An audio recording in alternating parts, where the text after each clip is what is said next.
I'm Dr. Duke, and this is my take on the news. Well, another interesting Super Tuesday. These primaries, whatever else you say about them, they're never boring. They may be stupid, they may be insipid, they may be hyper-partisan, they may be stomach-churning if you happen to be an American-loving conservative or Christian, but they never disappoint in terms of their entertainment value. So Super Tuesday has come and gone, and Super Tuesday turned out to be the night of the long knives, if we may use a term from the history of the Nazis. The night of the long knives for Bernie Sanders. Everybody was out to get him. It's amazing how quick, before and immediately after Super Tuesday, almost everybody that we've been laboring with on the Democrat side for months now have dropped out. Buttigieg, gone. Klobuchar, gone. Bloomberg, gone. I had thought personally that Bloomberg, who had enough money, would have hung in there a lot longer to be an alternative to Bernie Sanders if Biden got worse on the trail, and he is. More gaffes, right? He confused his wife with his daughter today on the campaign trail. Clearly, Joe Biden is beginning to lose his mind. I mean, I don't know if it's onset Alzheimer's. I don't know what it is. Beginning of the dementia. But this is somebody, these are not the gaffes of a Barack Obama who thought there were 57 states and pronounced Corpsman corpseman. This is some serious intellectual disconnection going on with Biden. And so what I think is the interesting thing was the night of the long knives. All of these Democrats who are the most liberal bunch, progressive, most socialist bunch of Democrats from top to bottom who have ever run for president in the United States. You have more serious socialist/communist outlook in these Democrats, the ones that have been running for 6 months, than we have ever seen in this country at this level of government. It's really quite shocking. And so why the long knives for Bernie? Why wouldn't these people support Bernie? Maybe in some ways Bernie goes a little bit farther than they do, but not that much. You think about Elizabeth Warren. Do you think the economic policies of Elizabeth Warren would be really less socialist than the ones Bernie would plan? Do you really think when it comes to environmental wackoism, what Joe Biden wants or what Mike Bloomberg would have enacted would be that far to the right of what Bernie does? When you think about sociological activism, somebody like Buttigieg and LGBTQ issues, do you really think that Bernie would go farther than Buttigieg did? No, it's ridiculous.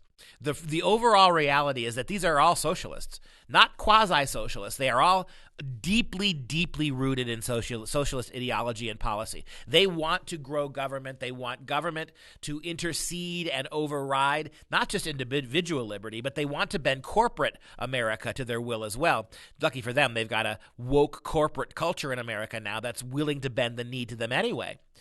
So here's the problem. The people seem to like Bernie. The young people seem to like Bernie. Bernie is growing in support slowly with minorities. The question is if we've got an entire party of Democrats who more or less are the Democrat Socialist Party now, why do you have to take the knives to Bernie? And the answer is, drum roll please, Bernie is a honest socialist. By that, I don't mean socialism has honesty in it. I mean that he is willing to tell you who he is. He is not holding his cards in. He is not watching his tongue. I mean, when he came out about a month ago and said nice things about Castro, said nice things about one of the great monsters of the 20th century, the last 50 years of the 20th century, that's staggering. Now, we know that it was Barack Obama. Mainstream Barack, the Barack that every Democrat would love to see back. We know that it was Obama who actually normalized relations with the Cuban government and opened an embassy there to allow high-flying left-wing pop stars like Beyonce and her husband to visit Cuba, right, and to boast about how wonderful the island paradise was. Always neglecting the ladies in white, always neglecting the gusanos, right, under the heel of what's left of the Castro regime. Always failing to acknowledge the killing fields that Che Guevara helped set up, the people who have been disappeared and starved to death and beaten to death by this terribly repressive communist government. Billionaires like Beyonce go and they stay in the best hotels, and the Potemkin village, they see Potemkin, Cuba, right, where as Sanders said, everybody knows how to read. Oh boy, literacy. And one of the reasons, it's never discussed, the mainstream media will never talk about this. One of the reasons why the communists in Cuba instituted such literacy policies, because they needed their citizens to be able to read to further the indoctrination into socialist Marxist dialectic. They weren't training young Cubans to read early and read often so that they would read about capitalism or that they'd be free to read about Western literature and great Western patriots who fought socialism. No, the literacy policies of Cuba were utterly designed to further and deepen and intellectualize commitment to the political movement that was communism. And so when Bernie Sanders made his pitch for how, it really is a little bit better than, well, Hitler may have been a bad guy, but he made the trains run on time. I know that was initially applied to Mussolini. Fascism isn't that bad. Look at how the trains run on time under Mussolini's fascist Italy.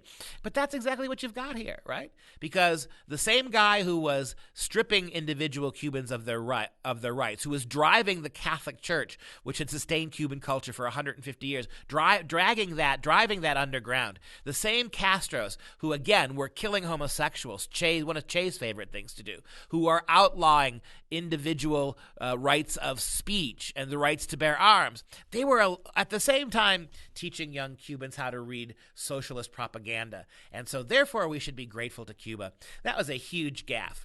And so what the American Democrat Progressive Socialist Party has now figured out is that we are really good about implementing socialism along the lines of American social justice gobbledygook, right? The stuff you hear in universities, all of this white privilege and white supremacy and toxic masculinity and the toxic nature of capitalism, too many billionaires, although they're all taking money.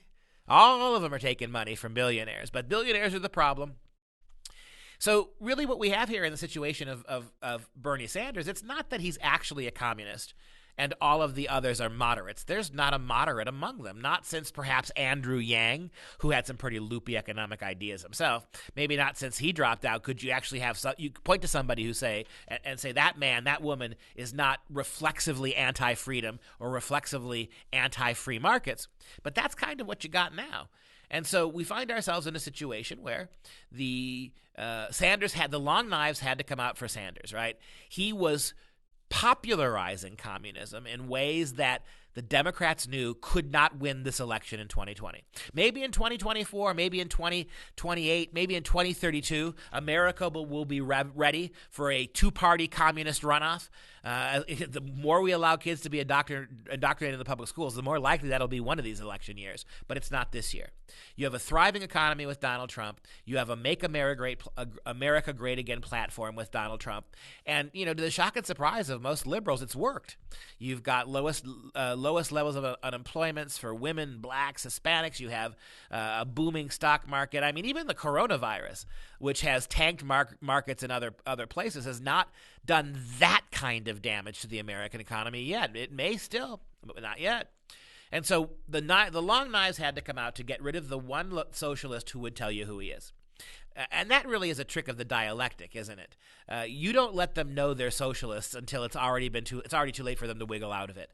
And Bernie was in danger of exposing that. And so it's funny to watch now how Bernie Sanders is getting the Donald Trump treatment. You've got MSNBC, you've got radical left-wing blogs, you've got mainstream CNN, left-wing, mainstream pretend left-wing CNN, who are now all attacking Bernie Sanders with the same language and the same lies and the same tropes with which they came after Donald Trump. And all of this is frustrating when you stop and think about it, because they hate Trump because of his womenizing. And yet you've got Joe Biden, right? Hashtag grope you. They hate Trump because of his billions. And yet how much money has Biden made as a politician his whole life, including the millions of dollars his sons have brought in? They hate Trump because of his language. Well, how about Mr. Biden, who's gruff and says stupid things? Trump's a racist, right? How about the same Joe Biden who said you can't walk into a 7-Eleven in Delaware without seeing a Indian person, or the same Joe Biden who called Barack Obama an articulate black man, unlike the rest of them who can't speak? Everything they hate Donald Trump for, the progressive left. His so-called racism, his sexism, his so-called brash attitudes, his wealth, his connections, all of those things are Joe Biden. Every one of them. How quickly, when it comes to winning elections, will the Democrats jettison the honest socialist in favor of Joe Biden, who is basically the doppelganger for everything they say they hate in Donald Trump? I'm Dr. Duke, and this is my take on the news.